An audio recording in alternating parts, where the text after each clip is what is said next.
if we as a business are not able to create value for our customers, then we don't have a business. And this may sound oversimplistic and very sort of, easy points. But if you think about it, this is exactly what goes wrong when companies go out of business. When Nokia no longer is at the top performing company in the iPhone industry, it's because they lost track of what is it actually that customers value. In the context of the service profit chain, we then have a really neat tool, which is the value equation, which is what you have here in front of you. And we can use that to understand how our customers process value for themselves.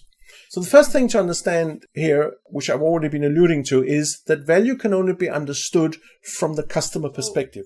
If I am driving 1,500 kilometers or whatever it is across Europe and I need to do something for a presentation, I need to stop over somewhere and and stay at a hotel. As I walk into the hotel and I put my credit card on the counter, what is it that I'm actually in the market for? What am I purchasing?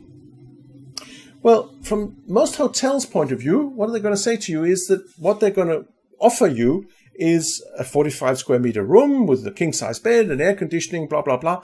They look at it as a certain product. We have this product available for you, sir.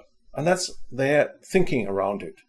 But I'm not in the market for exactly that product, because what I'm actually looking for is I need a good night's rest.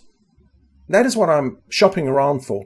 And so if the air conditioning system has a fault in the fan because they didn't clean it properly and the fan is going because it's uneven and I can't sleep all night, then it doesn't matter how nice that room was or how big the television set was or how well stocked the minibar was or whatever the bloody room cost in the first place. It's irrelevant because I didn't get that primary result that I was looking for and I really needed a good night's sleep.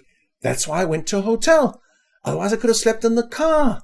When the service provider starts understanding, so here is somebody in front of me who is looking for the experience of their life.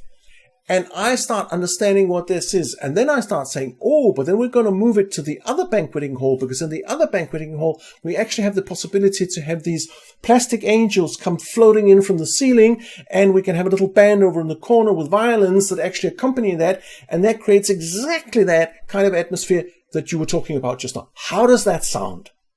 And then the guy says, that sounds fantastic, realizing this is probably going to be more expensive than I actually thought it was going to be originally, but this is exactly what I've been dreaming about my whole life.